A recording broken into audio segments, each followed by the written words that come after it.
Pour la rentrée scolaire 2022-2023, c'est le lycée Djedje Amondi des 220 logements à Adjamé qui abrite la cérémonie marquant la rentrée des classes. Et pour ce premier jour, le chef du gouvernement, ancien élève de l'établissement, est venu s'assurer du bon déroulement des choses. Patrick Hachi échange et ne se prive pas de prodiguer des conseils aux plus jeunes qui en prennent bonne note. Le Premier ministre nous a donné plein de conseils. Il a dit que, étant jeunes déjà, nous devons nous mettre au travail. On est venu ici, on est venu à l'école, c'est pour apprendre. En ce qui concerne nous, les enseignants, il nous a demandé d'être un peu plus consciencieux en ce qui concerne le travail, suivre les enfants, ne pas les amener à ne pas aimer une matière. Je suis prof de maths, les élèves ont des appréhensions sur cette matière, mais c'est à nous, les enseignants, de les amener à aimer notre matière. Avec la reprise des classes, le lancement officiel de la distribution des kits scolaires. Une initiative saluée par l'UNICEF qui se réjouit des grands pas du secteur de l'éducation ivoirien, notamment avec la remise des actes des États généraux. Nous pouvons placer l'école ivoirienne au rang des meilleures nations éducatives. Les États généraux de l'éducation nationale et de l'alphabétisation ont montré que nous sommes sur la bonne voie. Rêvons ensemble l'école capable de fournir les ressources humaines de qualité en vue du développement durable de notre pays.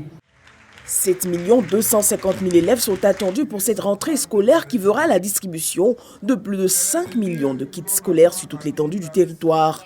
Autre point notable, le paiement de près de 16 milliards de francs CFA au profit des COJES depuis le 1er septembre pour faciliter le fonctionnement des établissements. La distribution gratuite des kits scolaires à tous les élèves du primaire public favorise l'accès aux outils pédagogiques essentiels à moindre coût à tous les enfants en âge scolaire. Le travail des enseignants qui est ainsi facilité permet d'améliorer nettement le niveau des apprenants. Cette opération, qui représente l'un des volets du programme social du gouvernement, s'inscrit également au nombre de mesures de lutte contre la pauvreté et de lutte contre la vie chère.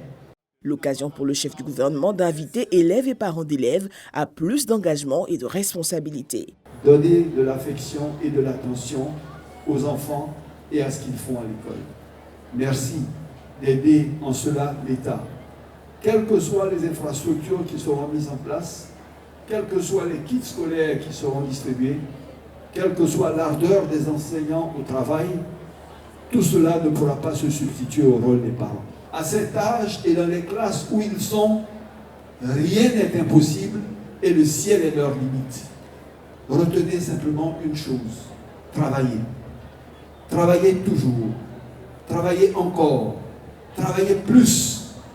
Parce qu'à l'école comme dans la vie, le travail ne trahit jamais. L'effort ne trahit jamais. Toujours, au bout de l'effort, au bout du travail, il y a la récompense et il y a le mérite.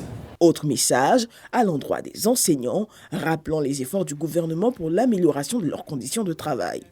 C'est l'enseignant qui transforme quelquefois un élève, qui le motive pour lui permettre de donner le meilleur de lui-même, ou qui lui fait peur à jamais et l'amène à ne plus aimer une matière. Et cela le suit pour le reste de son parcours. Votre rôle est éminemment important, non seulement dans le contenu de ce que vous délivrez, mais dans la façon dont vous le délivrez. Notons que de 2011 à 2022, plus de 34 millions de kits scolaires ont été distribués pour accompagner les élèves en Côte d'Ivoire.